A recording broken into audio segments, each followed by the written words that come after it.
ആകാശവാണി. നമസ്കാരം. പ്രത്യേക വാർത്താ ബുള്ളറ്റിൻ വായിക്കുന്നത് കൃഷ്ണ.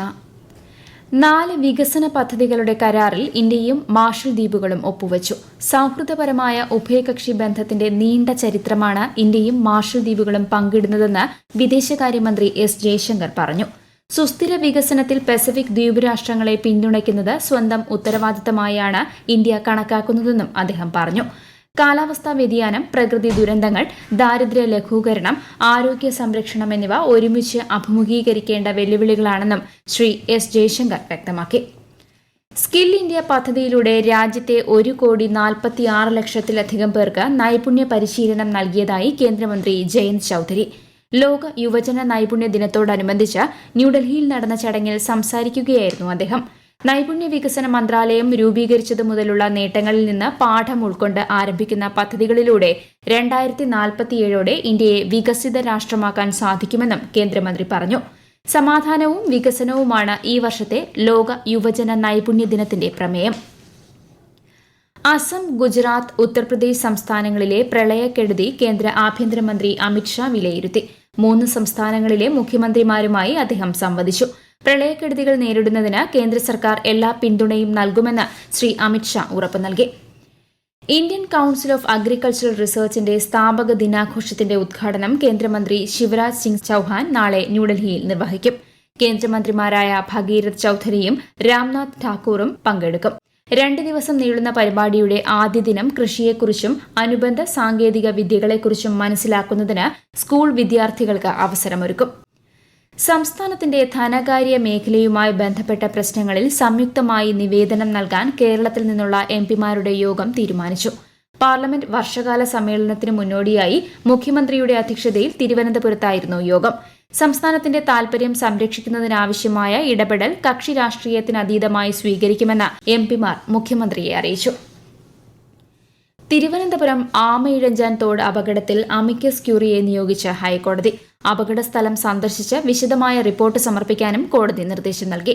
തിരുവനന്തപുരം നഗരസഭയും റെയിൽവേയും പരസ്പരം പഴിചാരാനുള്ള സമയമല്ല ഇതെന്നും കോടതി നിരീക്ഷിച്ചു.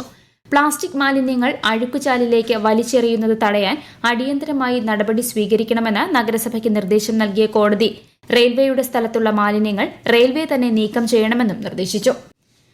തിരുവനന്തപുരത്ത് മാലിന്യം നീക്കുന്ന ജോലിക്കിടയിൽ മരിച്ച ജോയിയുടെ നിര്യാണത്തിൽ അഗാധ ദുഃഖവും അനുശോചനവും രേഖപ്പെടുത്തുന്നതായി മന്ത്രി MP രാജേഷ്.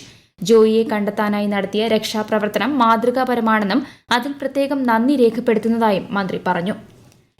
കണ്ണൂർ നഗരത്തിലെ പെട്രോൾ പമ്പ് ജീവനക്കാരനെ കാറിടിച്ച് കൊല്ലാൻ ശ്രമിച്ച കേസിലെ പ്രതിയായ പോലീസ് ഉദ്യോഗസ്ഥനെ അറസ്റ്റ് ചെയ്തു.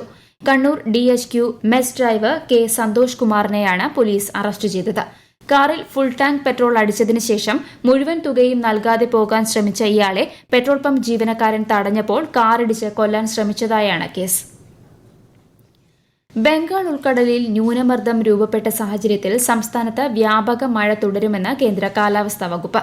അതിതീവ്ര മഴയ്ക്ക് സാധ്യതയുള്ളതിനാൽ മലപ്പുറം, കണ്ണൂർ, കാസർഗോഡ് ജില്ലകളിൽ ചുവപ്പ് ജാഗ്രത പ്രഖ്യാപിച്ചു. എറണാകുളം, ഇടുക്കി, തൃശൂർ, പാലക്കാട്, കോഴിക്കോട്, വയനാട് ജില്ലകളിൽ ഇന്ന് ഓറഞ്ച് ജാഗ്രതയാണ്. മറ്റെല്ലാ ജില്ലകളിലും മഞ്ഞ ജാഗ്രത നൽകിയിട്ടുണ്ട്. കേരള, കർണാടക, ലക്ഷദ്വീപ് തീരങ്ങളിൽ വെള്ളിയാഴ്ച വരെ മത്സ്യബന്ധനത്തിന് പോകരുതെന്നാണ് മുന്നറിയിപ്പ്. ഇടുക്കി ജില്ലയിൽ രാത്രിയാത്രാ നിരോധനം ഏർപ്പെടുത്തി. ഇടുക്കി അടിമാലി ടൌണിന് സമീപം ദേശീയപാതയിൽ നേരിയ മണ്ണിടിച്ചിൽ. സർക്കാർ ഹൈസ്കൂളിന് സമീപം മരം ഉൾപ്പെടെ റോഡിലേക്ക് പതിച്ചു. പാതയോരത്ത് നിർത്തിയിട്ടിരുന്ന ജീപ്പിന് മുൻഭാഗത്തേക്കും മണ്ണിടിഞ്ഞു വീണു.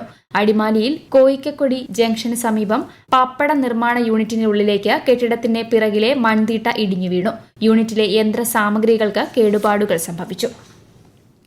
ഇടുക്കി ചപ്പാത്ത് കട്ടപ്പന റൂട്ടിൽ ആലടി മുതൽ പരപ്പ് വരെ ഗതാഗതം പൂർണ്ണമായും നിരോധിച്ചതായി പൊതുമരാമത്ത് എക്സിക്യൂട്ടീവ് എഞ്ചിനീയർ അറിയിച്ചു. ആലടി ഭാഗത്ത് പഴയ കൽക്കെട്ട് ഇടിഞ്ഞുപോയതിനെ തുടർന്ന് റോഡ് അപകടാവസ്ഥയിലെത്തിയതിനാലാണ് നിയന്ത്രണം. ധന്യൻ മാർ ഇവാനിയോസ് പൌരസ്ത്യ ആരാധനാക്രമത്തെ കാത്തുസൂക്ഷിച്ച സഭാ നേതാവായിരുന്നുവെന്ന് സിറോ മലബാർ സഭ major archbishop Mar Raphael Thattil. ധന്യൻ മാർ ഇവാനിയോസിന്റെ 71ാം ഓർമ്മ പെരുന്നാളിനോടനുബന്ധിച്ച് കബറിടം സ്ഥിതി ചെയ്യുന്ന പട്ടം സെന്റ് മേരീസ് കത്തീഡ്രൽ ദേവാലയത്തിൽ നടന്ന സമൂഹ ബലിയിൽ വചന സന്ദേശം നൽകുകയായിരുന്നു അദ്ദേഹം. പ്രത്യേക വാർത്താ ബുള്ളറ്റിൻ കഴിഞ്ഞു. അടുത്ത വാർത്താ പ്രക്ഷേപണം നാളെ രാവിലെ 6:45.